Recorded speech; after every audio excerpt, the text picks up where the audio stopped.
The taxi pulled up to the house at 0847 hours, military time, even after 6 months deployed, even exhausted from 36 hours of travel from the Middle East back to Norfolk. Home. I paid the driver, grabbed my duffel, and walked up the driveway of the house Mark and I had bought 8 years ago. The house where we'd celebrated promotions and survived deployments. The house we were 3 years from paying off completely. Except the house looked different. New shutters, different color, gray instead of blue. The garden Mark had always neglected was immaculately landscaped, and there was a BMW in the driveway. We didn't own a BMW. I tried my key in the front door. It didn't work. The lock had been changed. I knocked, waited, knocked again. A woman opened the door, mid-30s, blonde, confused expression. Can I help you? I'm Captain Rachel Stevens. I live here. Who are you? Her confusion deepened. I'm sorry, but you must have the wrong address. My husband and I bought this house 4 months ago. The world tilted. Bought this house? That's not possible. This is my house. I've owned it for 8 years. I've been deployed. Ma'am, I don't know what to tell you. We purchased this property in June through a standard sale. The previous owners were Mark and Rachel Stevens. She paused, actually looking at my uniform. My name tape. Wait, you're Rachel Stevens? Yes! And Mark is my husband? Where is he? I have no idea. We bought the house from him. The closing was in June. He signed all the papers. He couldn't have signed papers for me. I was deployed. I've been in Bahrain for 6 months with the 5th Fleet JAG. The woman pulled out her phone. Let me call my husband. But I already knew, with cold, sinking certainty, I knew exactly what had happened. Mark had sold our house while I was deployed, without my knowledge, without my consent, without my signature on any documents. My name is Captain Rachel Stevens. I'm 39 years old. I'm a JAG Corps attorney, Judge Advocate General's Corps, the Navy's legal division. I've been practicing military law for 12 years. I know the Servicemembers Civil Relief Act, backward and forward. I've lectured on it at JAG training schools. I've used it to protect deployed service members from exactly this kind of predatory behavior. The SCRA makes it illegal to sell, transfer, or encumber the property of a deployed service member without either their written consent or a court order. Mark had violated federal law, but let me back up. Let me start from the beginning. Mark and I met 11 years ago at a Navy event in Norfolk. He was a civilian contractor working IT support for the base. I was a newly promoted lieutenant in JAG. We dated for a year, got married, bought the house in a nice neighborhood near the base. It wasn't a perfect marriage. Military life is hard on relationships, deployments, long hours, the stress, but we managed, we communicated, we worked through problems. Or so I thought. This deployment, my third major deployment since we'd married, had been difficult. 6 months assigned to the 5th Fleet JAG in Bahrain, providing legal support for naval operations in the Middle East. The time difference made communication challenging. Our video calls were infrequent, often cut short by my work schedule or technical issues. Mark had seemed distant the last few months. When we did talk, he was brief, distracted, said he was busy with work. I figured he was struggling with me being gone. Deployments are hard on the spouse who stays home too. I never suspected he was planning to sell our house and disappear. The woman at my front door, my former front door, was still on the phone with her husband. Honey, there's a woman here in a Navy uniform saying she owns this house, says her name is Rachel Stevens, and her husband Mark sold it without her permission while she was deployed.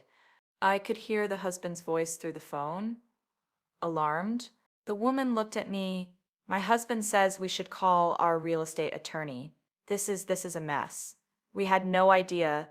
It's not your fault, I said, forcing my voice to stay calm. You're innocent buyers. But I need to contact my chain of command and a lawyer. May I ask, do you have the closing documents? The deed transfer? She hesitated, then nodded. Let me get them. She returned with a folder. I flipped through it with shaking hands. Sale price, $620,000. Our house, which we'd bought for $425,000 8 years ago, had appreciated significantly. Seller Mark Stevens and Rachel Stevens. Except I'd never signed anything. I was in Bahrain in June when this closing supposedly happened. I found the deed transfer. There was my signature, or rather, a forgery of my signature. Not even a good forgery. The RAR was wrong, the loop in the S was backward. Mark had forged my signature on legal documents transferring our marital property. Where did the proceeds from the sale go? I asked. The woman checked the documents. Wire transfer to an account in Mark Stevens' name. The full amount after closing costs. About $595,000. My legs felt weak. Mark had sold our house for over $500,000 and taken all of it. Do you have contact information for Mark? An address? Phone number? Just an email address. He said he was relocating for work and would handle everything remotely. I took a photo of the email address with my phone. Then I called my commanding officer. Captain Stevens reporting, sir. I've returned from deployment and discovered a situation requiring immediate legal attention. My house was sold while I was deployed without my knowledge or consent. Potential SCRA violation. My CO's voice sharpened immediately. Captain, get to JAG headquarters immediately. We'll sort this out. I turned to the woman. I'm sorry for disturbing you. You're not at fault here, but I'm going to need to take legal action to address this. You may need to speak with attorneys. She looked stricken. We bought this house in good faith. We have 2 kids, we can't just... I know, I'll do everything I can to resolve this without disrupting your family, but I need to pursue the person who committed fraud. I called a taxi back to base. At JAG headquarters, I met with my CO and the base staff judge advocate, essentially the senior lawyer for the entire base. I laid out the situation, deployed 6 months, returned to find house sold, forged signature, $595,000 proceeds taken by husband. The SJ's expression went from concerned to furious as I explained. Captain Stevens, this is a clear violation of the Servicemembers Civil Relief Act. Your husband cannot sell marital property while you're deployed without a court order or your written notarized consent. The fact that he forged your signature makes this criminal fraud as well. I know, sir. I teach scrub protections in our training courses. Do you know where your husband is now? No, sir. He hasn't responded to any of my messages since I landed. His phone goes straight to voicemail. We need to involve NCIS, Naval Criminal Investigative Service. This is fraud against a deployed service member. Federal crime, they'll investigate and coordinate with civilian law enforcement. Within 2 hours, I was sitting across from Special Agent Marcus Wade from NCIS. Captain Stevens, I've reviewed the documents. This is straightforward fraud. Your husband forged your signature on a deed transfer while you were deployed. That violates SCRA, constitutes wire fraud because money was transferred electronically and potentially involves identity theft. What happens now? Now we find him. Do you have access to joint accounts, credit cards, anything we can use to trace his location? I pulled up our joint bank account on my phone. It had been drained. The $12,000 we'd had in savings, gone, withdrawn 2 days after the house closing. Our joint credit card showed charges in Virginia Beach, hotels, restaurants, shopping, over $30,000 in charges in the past 4 months. And then I saw something that made my blood run cold. Charges at a jewelry store, $8,500, same day as the house closing. An engagement ring, probably for someone who wasn't me. Agent Wade, I think he's been having an affair. That tracks with the pattern. Sell the house, take the money, start a new life with a new partner. Do you know who? No. But I can find out. I called Mark's sister, Jennifer. We'd always gotten along well. Rachel, you're back. How was deployment? Jennifer, I need to ask you something important. Has Mark been seeing someone? A long pause. Why are you asking? Because he sold our house while I was deployed and took all the money. I came home to find strangers living there. If you know something, I need you to tell me. Another pause, then quietly. Her name is Amber Cole. She works at the title company that processed your house sale. They've been together for about a year. A year? while I was preparing for deployment, while I was saying goodbye to friends and family, while I was boarding a plane to serve my country. Mark was planning his exit strategy with his girlfriend. Does Amber know he's married? I I think so. Rachel, I'm so sorry. Um, I didn't know what to do. Mark said you two were separated, that you'd agreed to divorce after deployment. We never discussed divorce. We never separated. He lied to you. I should have told you. I'm sorry. After I hung up, Agent Wade looked at me with something like sympathy. Captain, the girlfriend working at the title company that processed the sale, that's not a coincidence. She likely helped facilitate the fraud if she knew you hadn't signed the documents. If she helped push through a closing without proper verification, she's an accomplice. Can you investigate her too? Already on it. Over the next 3 days, NCIS built the case while I tried to process what was happening. Mark had been planning this for months, maybe longer. The affair with Amber had started while I was preparing for deployment. They'd waited until I was overseas, where I couldn't easily intervene, where communication was limited, where I was focused on my mission instead of monitoring our assets. Then they'd executed their plan.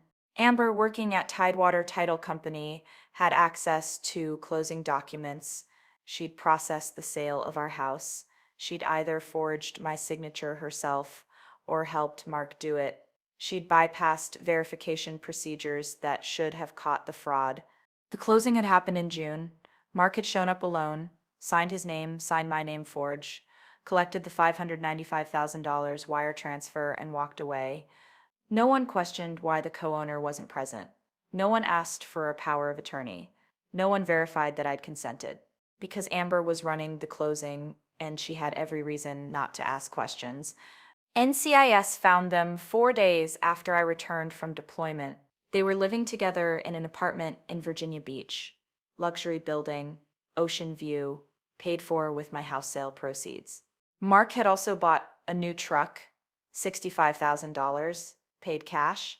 Amber was wearing the $8,500 engagement ring Mark had bought the day we lost our house. They were arrested simultaneously, Mark for fraud, forgery, identity theft, and SCRE violations. Amber for conspiracy to commit fraud and abuse of her position at the title company. I wasn't there for the arrest. Agent Wade called me from the scene. Captain Stevens, we have them in custody. Both are claiming they didn't know what they were doing was illegal. It's a lie. Mark knows SCRE protections. I've explained them to him multiple times over the years. He knew exactly what he was doing. We found evidence in the apartment, bank statements showing the $595,000 deposit, communications between Mark and Amber, planning the timing of the sale, text messages where Amber discusses pushing through the paperwork quickly before Rachel gets back. They knew. They absolutely knew. This was premeditated fraud against a deployed service member. The news hit local media that night. Navy JAG attorney returns from deployment to find husband sold house. Military spouse arrested for fraud against deployed wife. Title company employee charged in scheme to defraud service member. My phone exploded with messages. Fellow JAG attorneys offering support. Navy friends outraged on my behalf. Family members asking if I was okay. I wasn't okay, but I was functional because I'm a JAG attorney and I know how to compartmentalize emotions and focus on the legal battle ahead. Mark and Amber's bail hearing was scheduled for the next day. I attended in uniform. Mark looked terrible, unshaven, pale, wearing an orange jail jumpsuit. He saw me in the courtroom and looked away. Amber was crying. Her attorney was trying to get her released on bail, arguing she had no criminal record and wasn't a flight risk. The prosecutor, an assistant U.S. attorney named David Morrison, argued against bail for both defendants. Your Honor, these defendants committed fraud against a deployed United States Navy officer. They sold her home without her knowledge while she was serving her country overseas. They forged legal documents. They stole over $500,000. Mark Stevens has already demonstrated willingness to flee. He abandoned his marital home, cut off contact with his wife, and was living under an assumed identity when arrested. Assumed identity? The judge asked. Yes, Your Honor. He was using the name Mark Cole, Ms. Amber Cole's last name, on the apartment lease and several accounts. He was actively hiding from his wife and from legal consequences. The judge set bail at $250,000 each. Neither could make it. They'd have to wait in jail until trial. As Mark was let out, he looked at me again. This time, he held my gaze. Rachel, I'm sorry. I never meant for it to go this far. I said nothing, just stared back with the coldest expression I could manage. Because he wasn't sorry he'd done it. He was sorry he'd been caught. Over the next 2 weeks, my life became a legal battlefield. I hired a real estate attorney to deal with the house situation. The innocent buyers, the family now living in what had been my home, were devastated. They'd paid $620,000 in good faith. They had 2 young kids. They'd done nothing wrong, but the sale was fraudulent. The deed transfer was invalid because I'd never consented. My attorney filed to void the sale, but we also worked to protect the buyers. We structured a solution where the sale would be unwound, they'd get their money back, and I'd have to decide whether to keep the house or sell it properly. It was messy, expensive, and completely unfair to everyone except Mark and Amber. I also had to deal with the financial devastation. Mark had drained our joint accounts, maxed out our credit cards, taken the entire house sale proceeds. I filed for divorce immediately, emergency petition based on fraud and abandonment, and I worked with NCIS and the U.S. Attorney's Office to build the criminal case. That's when they found something that made the whole situation even worse. Agent Wade called me 3 weeks after the arrests. Captain Stevens, we've been going through Mark's finances. The $595,000 from the house sale, most of it's gone. Gone where? Gambling, online poker, sports betting. He's lost approximately $480,000 in the 4 months since the sale closed. I sat down heavily. He gambled away our house. Yes, what's left, about $115,000, is in an account we've frozen. You'll be able to recover that through the criminal proceedings and your divorce, but the rest is gone. 8 years of building equity, 8 years of mortgage payments, our future security, our retirement planning, gambled away in 4 months while I was deployed. There's more? Agent Wade said. Mark also used your military-dependent ID to access base facilities while you were deployed. He used your benefits. He brought Amber onto base using your credentials. That's additional charges, misuse of military ID, unauthorized base access. He brought his girlfriend onto my base using my dependent benefits. Yes, we have security footage of them together at the Navy Exchange and the commissary. He was using your benefits to fund their relationship. The rage I'd been controlling since coming home finally broke through. I want every possible charge filed. Federal fraud, identity theft, SCRA violations, forgery, wire fraud, misuse of military credentials, everything. We're already on it, Captain. The U.S. Attorney is building a comprehensive case. Mark is looking at significant federal prison time. Emma and Jake, my kids, ages 8 and 10, were staying with my parents while I sorted everything out. They knew Daddy had made bad choices, but didn't understand the full scope yet. How do you explain to your children that their father sold their home and abandoned their family while their mother was serving overseas? I called them every night, tried to keep things normal, promised them we'd be okay. But Jake asked the question I'd been dreading, Mommy, is Daddy coming home? No, baby. Daddy made some very bad choices and he's going to have to face consequences. Because he took our house? Yes, and other things. But Jake, this isn't your fault or Emma's fault. Daddy's choices have nothing to do with you. You're still loved. You're still safe. Are you going to deploy again? The question hit hard. I don't know yet, honey, but if I do, you'll stay with Grandma and Grandpa and everything will be okay. After I hung up, I sat in the temporary base housing where I was staying and let myself cry for the first time since coming home. Not for Mark. I was done crying over him. For my kids who'd lost their father to his own selfishness. For the 8 years I'd invested in a marriage that had meant nothing to him. For coming home from serving my country to find my life destroyed. But then I dried my eyes, pulled up the case files on my laptop, and got back to work. Because I'm a JAG attorney, I know military law, I know the Servicemembers Civil Relief Act. I know every protection afforded to deployed service members, and Mark had violated every single one.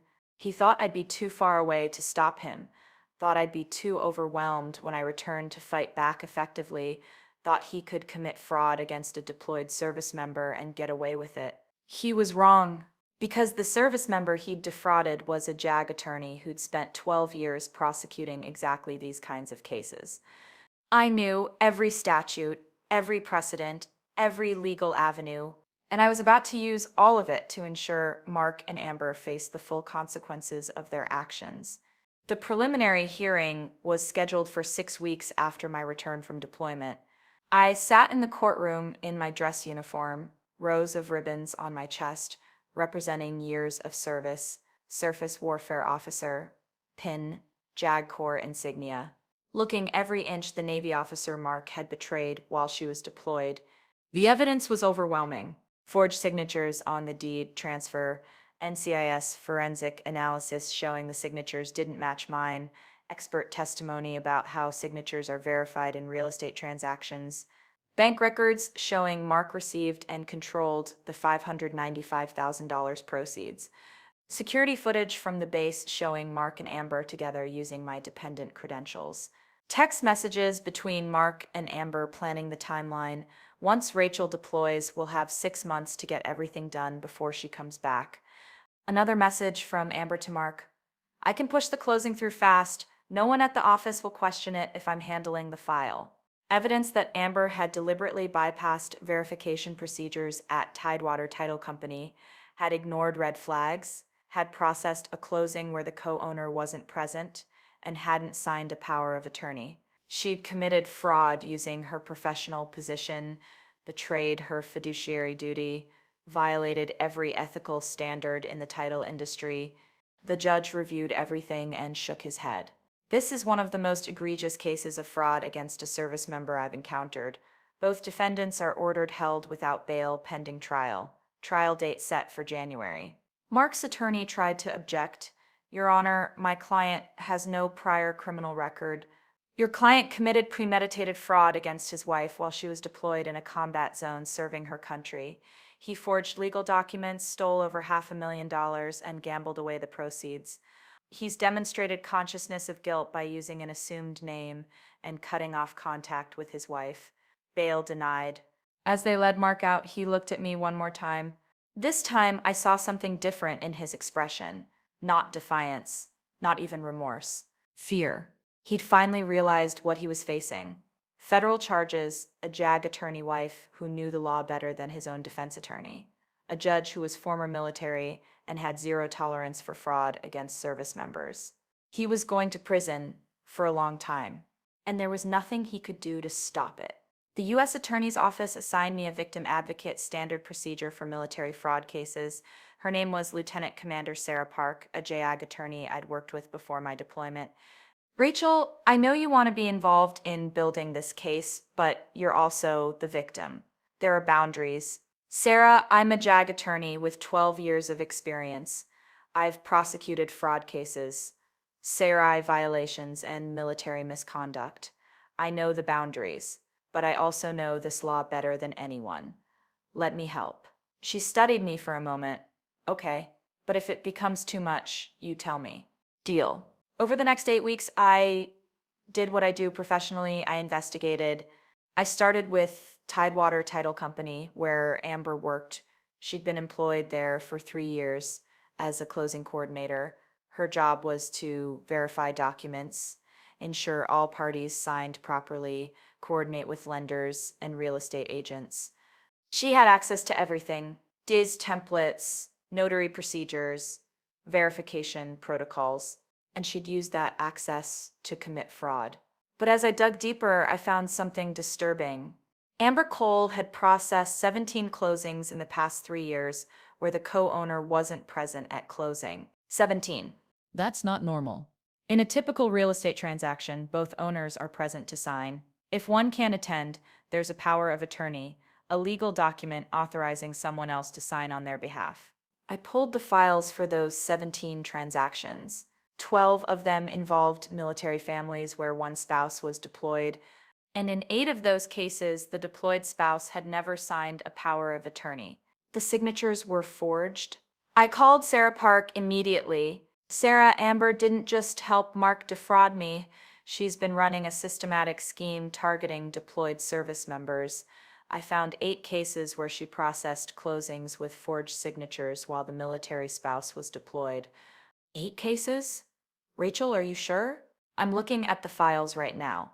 I can identify forged signatures. It's part of fraud investigation training. These signatures don't match the genuine signatures on other documents in the files. And in every case, the deployed spouse wasn't contacted, wasn't notified, never consented. We need to notify NCIS immediately. If she's been doing this systematically, there could be more victims. NCIS expanded the investigation. Special Agent Wade coordinated with the Navy, Marines, Army, and Air Force to identify cases where service members returned from deployment to find their property had been sold without their knowledge. Within 2 weeks, they'd identified 11 victims, 11 military families who'd been defrauded the same way I had. Amber had been the closing coordinator on every single case. The pattern was consistent. Deployed spouse overseas. Remaining spouse claims authority to sell. Amber processes closing without proper verification. Proceeds disappear. In some cases, the remaining spouse had forged signatures and taken the money.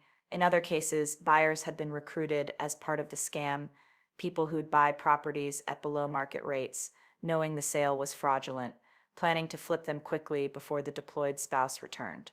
It was an organized fraud ring, and Amber was at the center of it. Agent Wade called me with an update. Captain Stevens, we've identified approximately $8.4 million in fraudulent property sales over 3 years. Amber facilitated all of them. We're still tracking down all the co-conspirators, but this is significantly bigger than your case alone. Has anyone recovered their property? 2 families. The rest lost everything. The properties were sold to third parties. Proceeds were hidden or spent.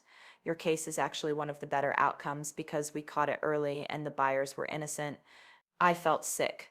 11 military families, 11 service members who deployed to serve their country and came home to find their homes stolen. What happens to Amber now? Federal RICO charges, Racketeer Influenced and Corrupt Organizations Act. She was running a criminal enterprise. She's looking at 20 to 30 years in federal prison. The case against Mark evolved too. Initially, it was fraud against one victim, me. But as NCIS investigated, they discovered Mark had been in contact with some of Amber's other fraud victims. He'd met them online, in forums for military spouses, in Facebook groups. He'd been recruiting. Text messages recovered from his phone showed him coaching other military spouses on how to sell property while their partners were deployed, connecting them with Amber at Tidewater Title, explaining how to forge signatures, how to avoid detection. He'd been paid referral fees, $5,000 for each successful fraud he facilitated. That's how he'd met Amber. He'd been recruited into her scheme, started as a participant in my fraud, then became a recruiter for other frauds.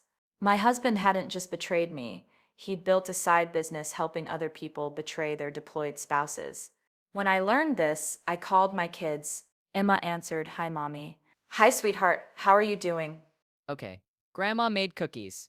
Jake ate 5. That sounds like Jake. I paused. Emma, I need to tell you something important.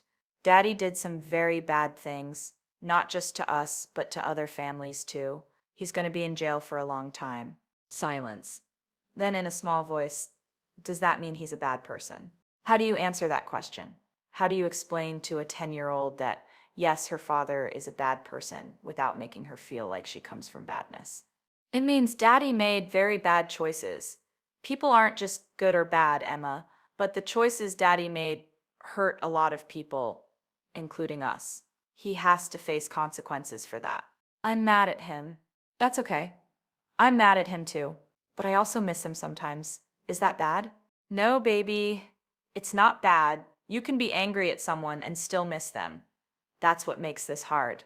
After we hung up, I sat with the weight of knowing my children were going to grow up with a father in federal prison, would grow up knowing he'd betrayed not just our family, but 11 other military families. The trial was set for January, 3 months away, but Mark's defense attorney reached out in November with a plea offer.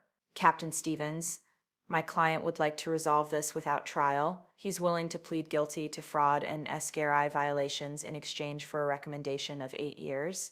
I met with AUSA Morrison to discuss it. What do you think, Rachel? 8 years isn't enough. He committed fraud against 12 military families. He recruited others into the scheme. He gambled away our life savings while I was in a combat zone. He used my military benefits to support his affair. 8 years is a slap on the wrist. The problem is that if we go to trial, we risk a jury being sympathetic.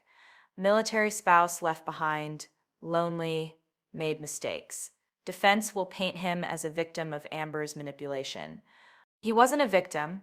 He was a co-conspirator. He recruited other people. He took referral fees. He knew exactly what he was doing. I agree, but juries can be unpredictable. Then we make the case so strong they can't ignore it. We show the pattern. We bring in the other victims. We demonstrate that this wasn't a one-time mistake. It was a calculated criminal enterprise. Morrison nodded slowly. You want to go to trial? I want him to face full accountability, not a plea deal that lets him minimize what he did. Okay. We reject the offer and prepare for trial. Mark's attorney tried again 2 weeks later, this time with a worse offer, victim's perspective. My client will plead guilty to all charges in exchange for 12 years and agreement to pay restitution. He can't pay restitution. He gambled away the money. He'll have a payment plan from federal prison, where he'll make cents per hour. That's meaningless. No deal.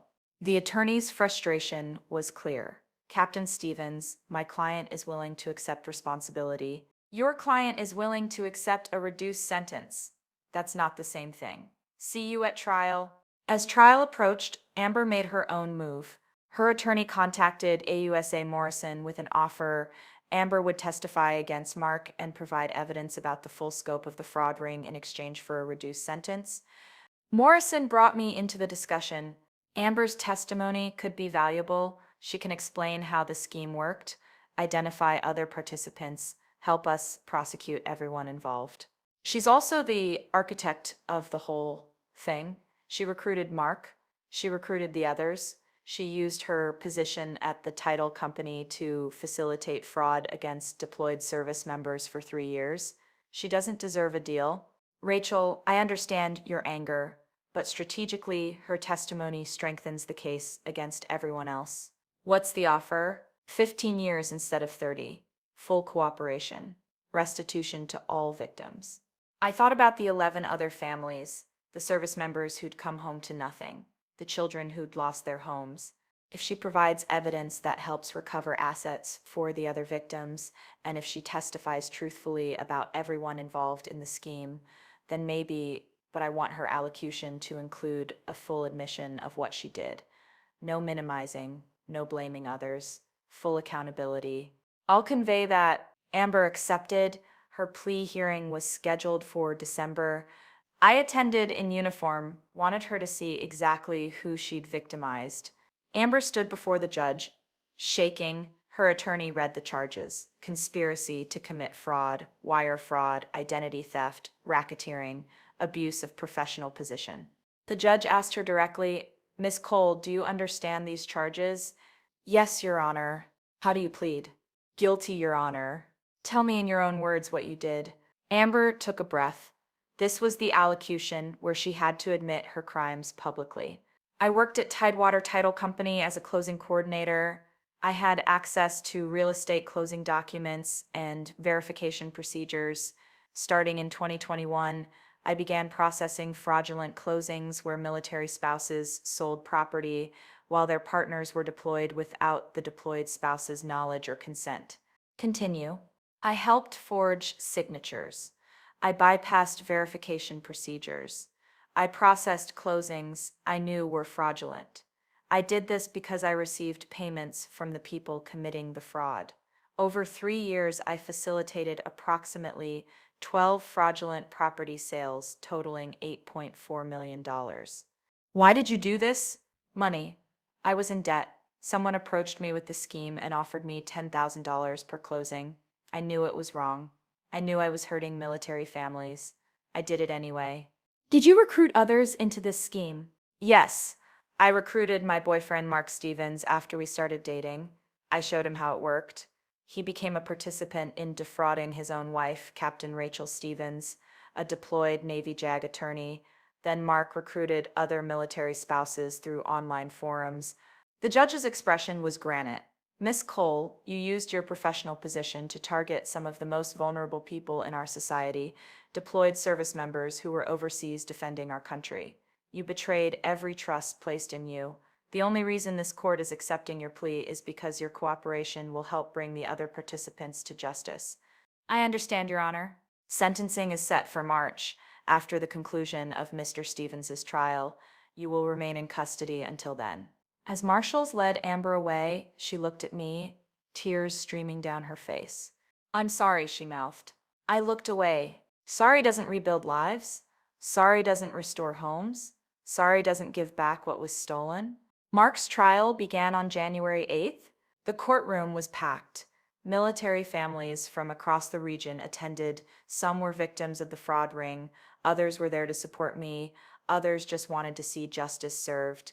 I sat in the front row in dress uniform, Sarah Park on one side, my parents on the other. Emma and Jake were with a babysitter, too young to attend but old enough to understand Daddy was on trial. The prosecution's opening statement was delivered by AUSA Morrison. Ladies and gentlemen of the jury, this case is about betrayal. Mark Stevens betrayed his wife of 11 years. He betrayed his country. He betrayed his marriage vows and his basic human decency. While Captain Rachel Stevens was deployed overseas serving in the Navy JAG Corps, Mark Stevens sold their home without her knowledge, forged her signature on legal documents, and stole over $595,000 in proceeds. Morrison walked them through the timeline. My deployment orders, Mark's affair with Amber, the planning stages shown in text messages, the closing in June, the forged signatures, the wire transfer of funds, the gambling losses, the use of my military benefits. Captain Stevens is a JAG attorney. She knows military law. She knows the Servicemembers Civil Relief Act, which specifically prohibits selling the property of deployed service members without their consent or a court order. Her husband knew these protections too. She'd explained them to him many times over their marriage. Mark Stevens didn't commit fraud in ignorance. He committed fraud with full knowledge that what he was doing was illegal and wrong.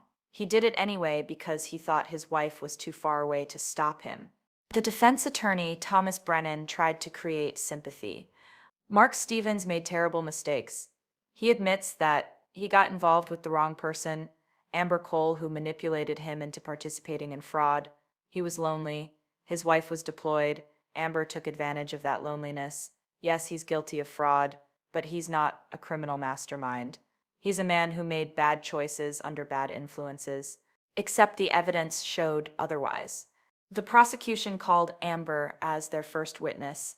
She took the stand in an orange jail jumpsuit, clearly nervous. Morrison established her credentials, her role at the title company, and then, Miss Cole, how did you meet Mark Stevens? Online, in a Facebook group for military spouses. He reached out to me about selling his house while his wife was deployed. Did he know it was illegal to sell without his wife's consent? Yes. He specifically asked me if there was a way to bypass the Cesare protections. He knew about them because his wife had explained them to him. What did you tell him? I told him I could process the closing without proper verification, that I had access to the systems and could forge the signature. He asked how much it would cost. Cost? He wanted to know my fee for facilitating the fraud. I told him $10,000. He agreed. Mark's attorney objected. Your Honor, this witness is testifying as part of a plea agreement. She has every incentive to blame Mr. Stevens. The witness is under oath and subject to cross-examination. Objection overruled. Morrison continued, Miss Cole, did Mark Stevens express any hesitation about defrauding his wife? No. He said she was deployed and wouldn't find out until it was too late. He said once the money was in his account, there was nothing she could do. Did he tell you he planned to divorce her? No. He said he'd stay married until after the deployment, then file for divorce and claim the house sale happened before the split. He thought that would protect him legally. Did you explain that it wouldn't? Yes. I told him the SAR protections applied regardless of marital status. He said he didn't care. He wanted the money. The jury looked at Mark with disgust. The second witness was the forensic document examiner who'd analyzed the signatures. She explained how she'd compared the forged signature on the deed transfer with my genuine signatures on other documents, highlighted the differences, showed the jury exactly how the forgery was executed. This signature was not signed by Captain Rachel Stevens.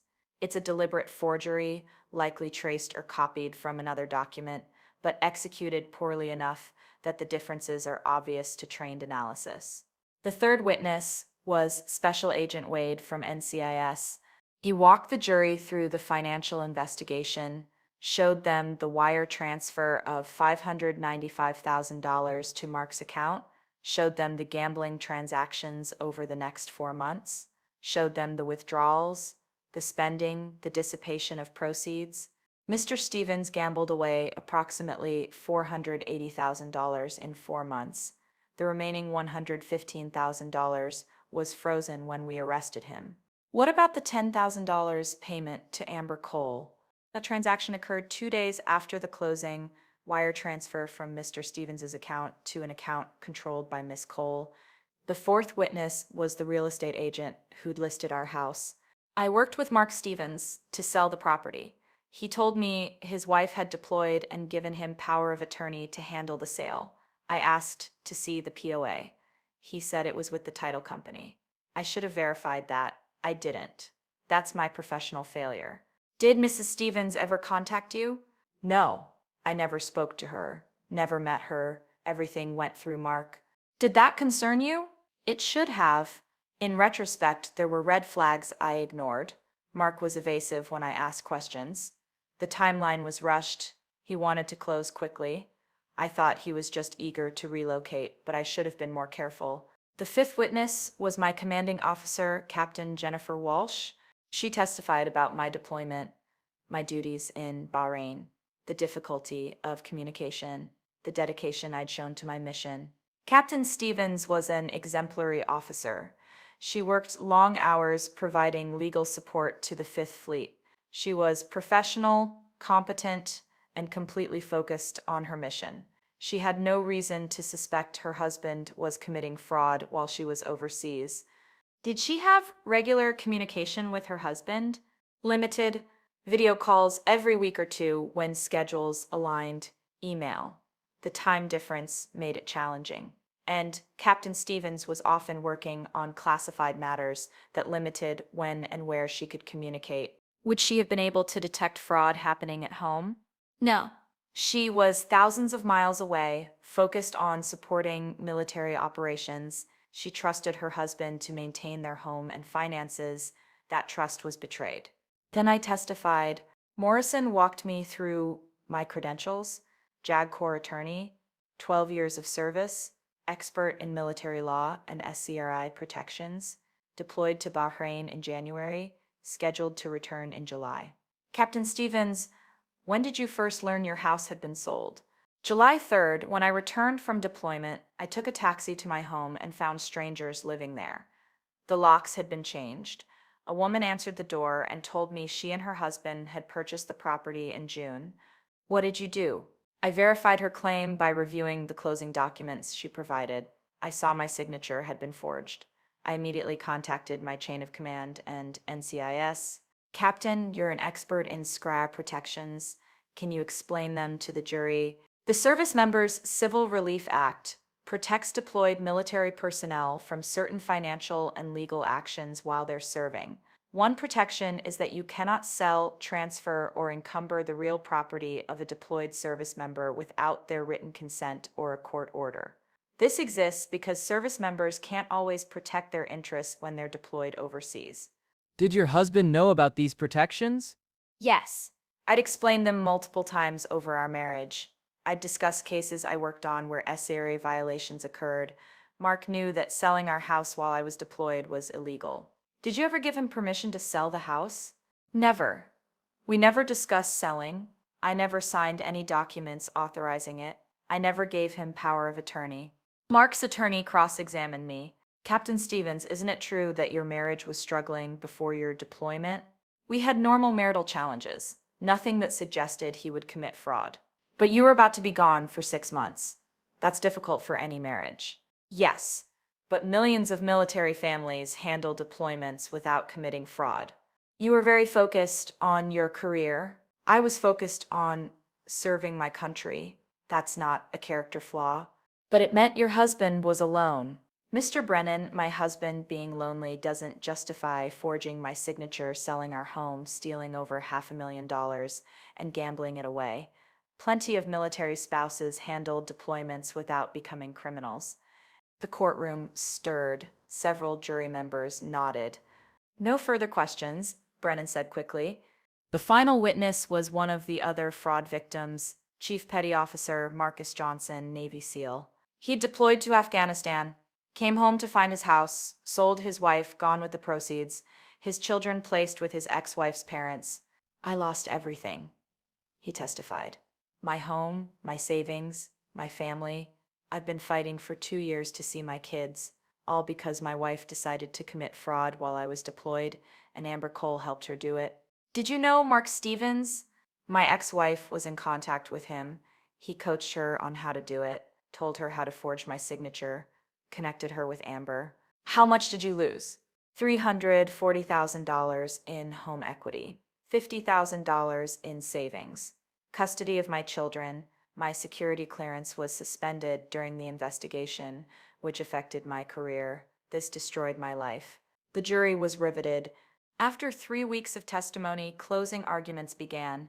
Morrison's was powerful. Mark Stevens is not a victim. He's a perpetrator.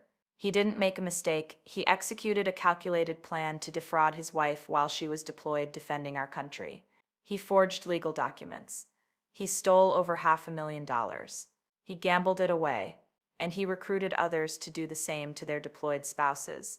The defense wants you to believe Mark was manipulated by Amber Cole, but the evidence shows Mark was an eager participant who saw an opportunity for money and took it. He knew it was illegal. He knew it was wrong. He did it anyway. Captain Rachel Stevens served her country with honor. She deserves justice. The 11 other military families who were victimized by this fraud ring deserve justice. Your verdict will send a message about whether we protect those who serve or whether we allow them to be preyed upon while they're deployed. The defense tried to minimize.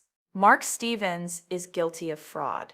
We're not disputing that, but he's not the mastermind the prosecution portrays.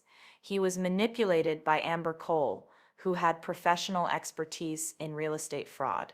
He made terrible choices, but he's not a monster. The jury deliberated for 7 hours. When they came back, Mark's face was pale. In the case of United States for Mark Stevens on the charge of conspiracy to commit wire fraud, how do you find guilty on the charge of wire fraud? Guilty on the charge of aggravated identity theft? Guilty, 9 charges total. Guilty on every count. Mark's head dropped. He started crying. I felt nothing, just cold satisfaction that the system had worked. Sentencing was set for March, along with Amber's. The sentencing hearing was scheduled for March 15th, 8 months after I'd returned from deployment to find my life destroyed.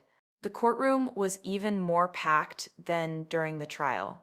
Military families filled every seat. News cameras lined the hallway outside. This had become a landmark case, the largest prosecution of fraud against deployed service members in recent history. Mark and Amber would be sentenced together. Both had been convicted. Both were facing significant federal prison time. I arrived in my dress uniform, flanked by my parents. Emma and Jake were with Sarah Park in a separate waiting room. They'd written letters to the judge, but wouldn't attend the hearing itself. Too young to watch their father sentenced to federal prison. The judge, the Honorable Patricia Martinez, a former Army JAG herself, took the bench at 0900 hours sharp. This court will hear sentencing for United States v. Mark Stevens and United States v. Amber Cole. Both defendants have been convicted of multiple federal crimes involving fraud against deployed military service members. Before I impose sentence, I'll hear victim impact statements. USA Morrison stood. Your Honor, we have 11 victims who wish to address the court. 11 military families. 11 people whose lives had been destroyed by Mark and Amber's greed. The first was Chief Petty Officer Marcus Johnson, the Navy SEAL who testified at trial. He stood at the podium in his dress uniform, 38 years old, combat veteran, Purple Heart recipient, broken by what had been done to him. Your Honor, I deployed to Afghanistan in 2022. I was conducting special operations missions in hostile territory. While I was gone, my wife sold our home with Amber Cole's help. She took $340,000 and disappeared. I came home to nothing. His voice cracked. I've been fighting for custody of my children for 2 years. My ex-wife used the money to hire expensive lawyers. My kids were told I abandoned them. I lost my security clearance during the investigation, which affected my ability to work. My career has been damaged. My family is destroyed. Mark Stevens recruited my ex-wife. He showed her how to do it. He connected her with Amber. He took a $5,000 referral fee for destroying my life. I want this court to give him the maximum sentence possible. The second victim was Staff Sergeant Jennifer Mills, Army National Guard. I deployed to Iraq in 2021. My husband told me he was taking care of everything at home. He was taking care of things by selling our house with Amber's help, taking $280,000 and moving his girlfriend into an apartment he bought with our money. I'm a single mother now. I have 3 kids. We're living in base housing because I can't afford to buy a home after my husband stole our equity. My children ask why Daddy doesn't live with us anymore. I have to explain that Daddy stole from us while Mommy was at war. Amber Cole made this possible. She knew my husband was committing fraud. She processed the closing anyway because she got paid $10,000. She put money over the welfare of military families. I hope she spends decades in prison. One by one, the victims testified. Army, Navy, Marines, Air Force, all deployed, all betrayed, all devastated. The 11th victim was a Marine Corps major named David Richardson. Your Honor, I deployed to Okinawa. My wife sold our home while I was gone, took $450,000. I came back to find she'd emptied our bank accounts, maxed out our credit cards, and filed for divorce. She's living in Florida with her boyfriend now. I'm fighting to keep my house from foreclosure and my car from repossession. But here's what makes this worse. My wife was recruited by Mark Stevens. He sent her messages on Facebook explaining exactly how to commit fraud against a deployed spouse. He told her they can't stop you if they're overseas. He treated this like a business opportunity. Mark Stevens isn't just a criminal. He's a predator who targeted military families systematically. He deserves to spend the rest of his life in prison. After the victims finished, Judge Martinez looked at Mark and Amber. Does either defendant wish to address the court before sentencing? Mark's attorney stood. My client would like to speak, Your Honor. Mark approached the podium. He looked terrible, 60 pounds lighter than when I'd last seen him before deployment. Prison had aged him. He was 41 but looked 60. Your Honor, I know I can't undo what I've done. I know I hurt people, hurt my wife, hurt my kids, hurt the other military families. I'm sorry for that. I got involved with the wrong person. Amber manipulated me. I was lonely while Rachel was deployed. I made terrible choices, but I never wanted to hurt anyone. I just wanted— You wanted money, Judge Martinez interrupted coldly. You wanted $595,000 so badly that you betrayed your wife while she was serving overseas. You forged her signature, you gambled away your children's future, and then you recruited others to do the same to their spouses. Your Honor, You're not a victim, Mr. Stevens. You're a perpetrator. Sit down. Mark returned to his seat, shaking. Amber's attorney stood. Your Honor, my client also wishes to address the court. Amber approached the podium crying, mascara running, hands trembling. Your Honor, I'm so sorry. I know what I did was wrong. I knew it while I was doing it. I have no excuse except greed. I was in debt. I saw an opportunity to make money. I took it. I betrayed my professional position. I betrayed the trust placed in me. I hurt military families who were serving our country. There's no apology that can fix that. I've cooperated fully with the investigation. I've testified truthfully. I've helped identify other participants in the fraud ring. I'm asking the court for mercy based on that cooperation. Judge Martinez's expression didn't soften. Miss Cole, your cooperation was self-serving. You testified to save yourself, not to help the victims.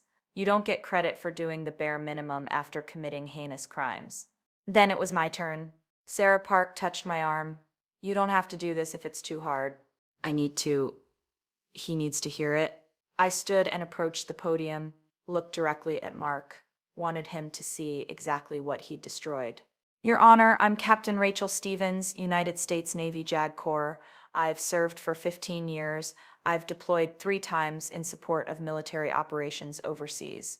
I'm a subject matter expert in military law, including the Servicemembers Civil Relief Act, the law Mark violated when he sold our house.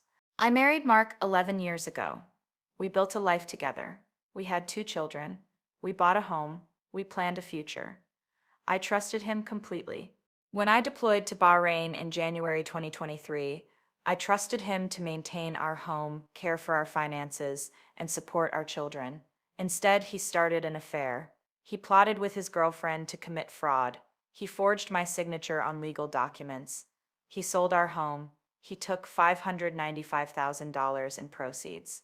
And then he gambled it away.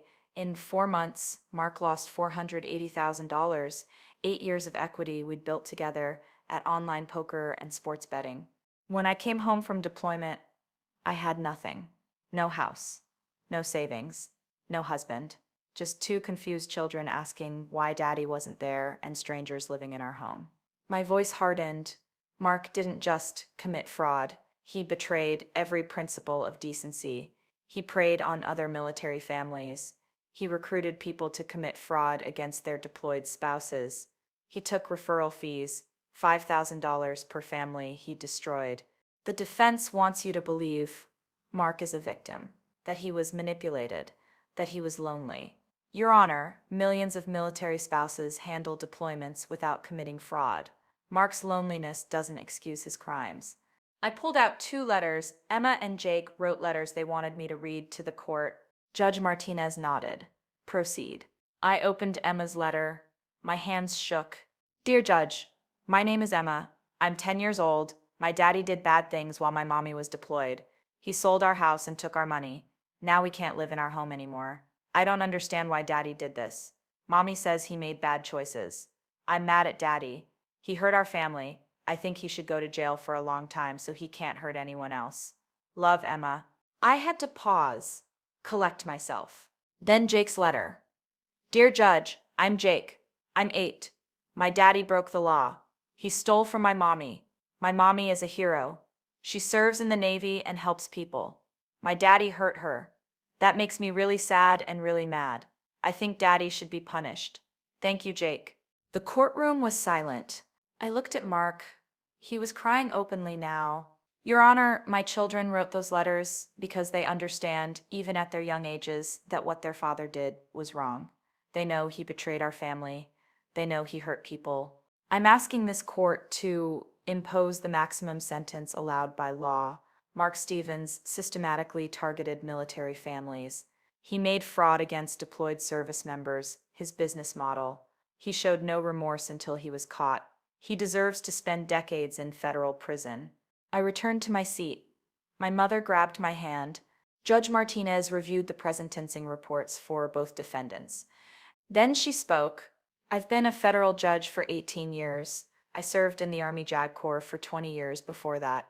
I've seen many cases of fraud, betrayal, and criminal misconduct, but I've rarely seen something this deliberately cruel.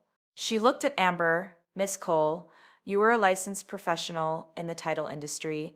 You had a duty to verify documents, protect buyers and sellers, ensure transactions were legitimate, Instead, you weaponized your position to commit fraud against some of the most vulnerable people in our society, deployed military service members. You processed fraudulent closings.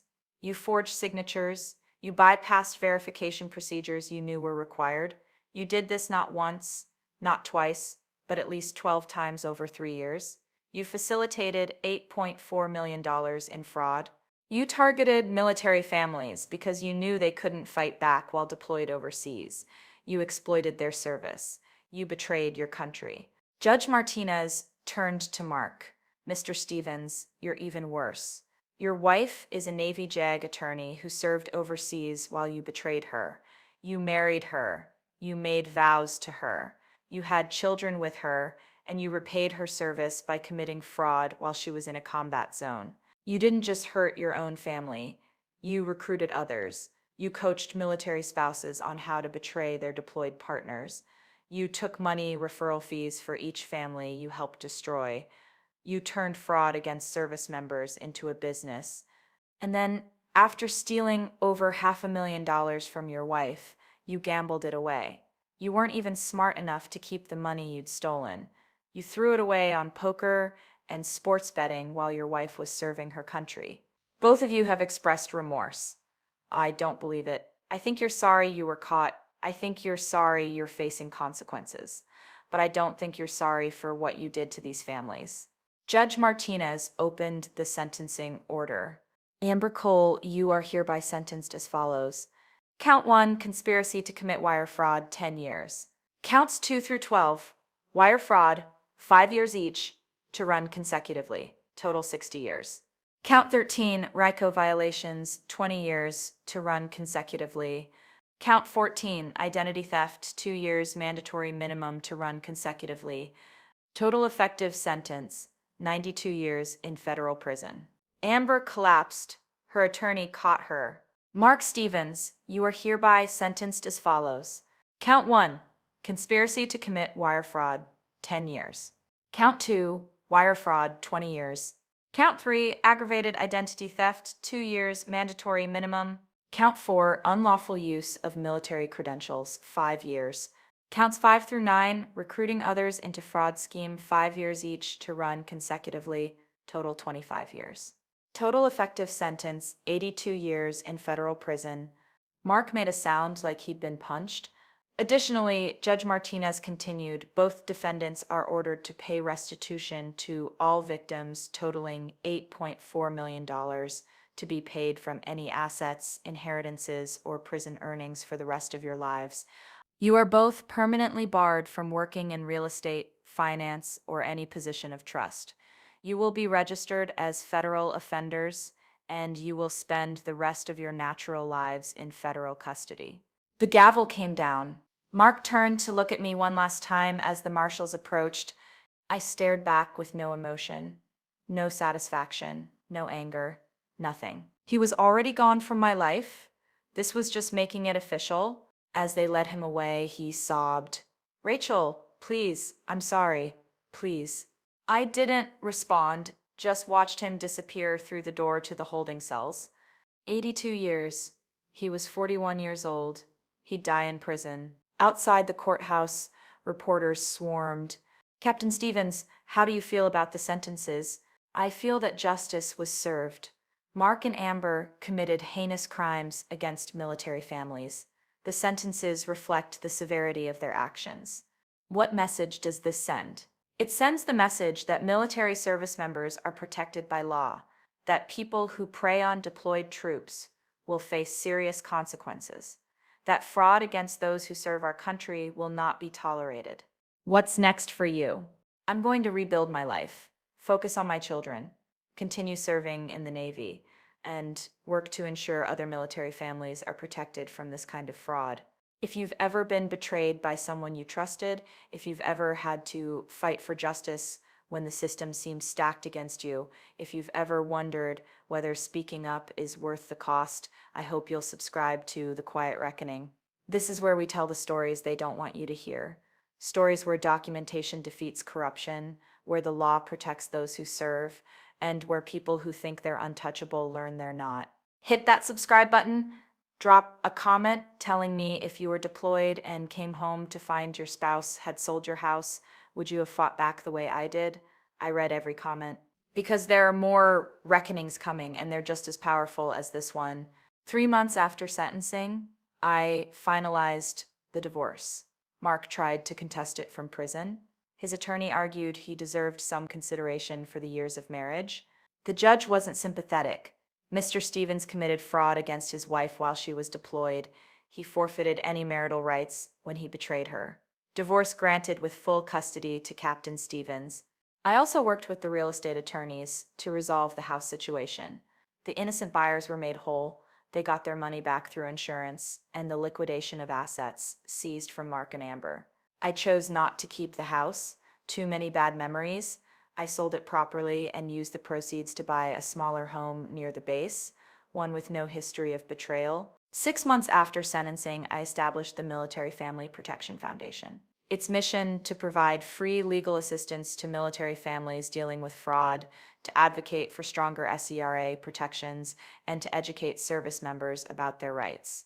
Sarah Park joined as legal director. Several of the fraud victims joined the board. We partnered with military legal assistance offices to reach service members worldwide.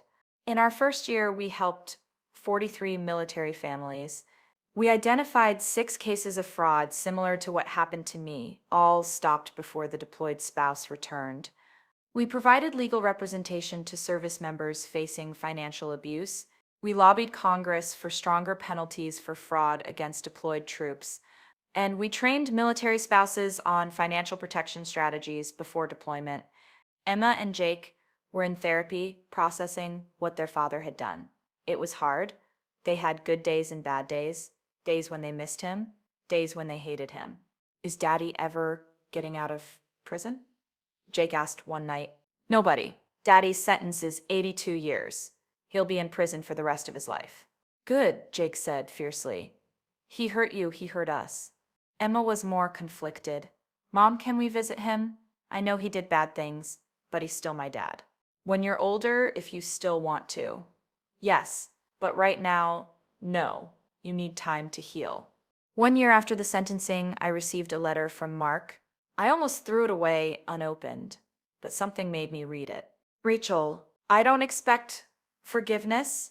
I don't deserve it, but I want you to know that I think about what I did every day. I see the other inmates here who betrayed their families, and I see myself in them. We're all the same, people who chose money over the people we loved. I destroyed our family. I hurt you and Emma and Jake in ways I can't repair.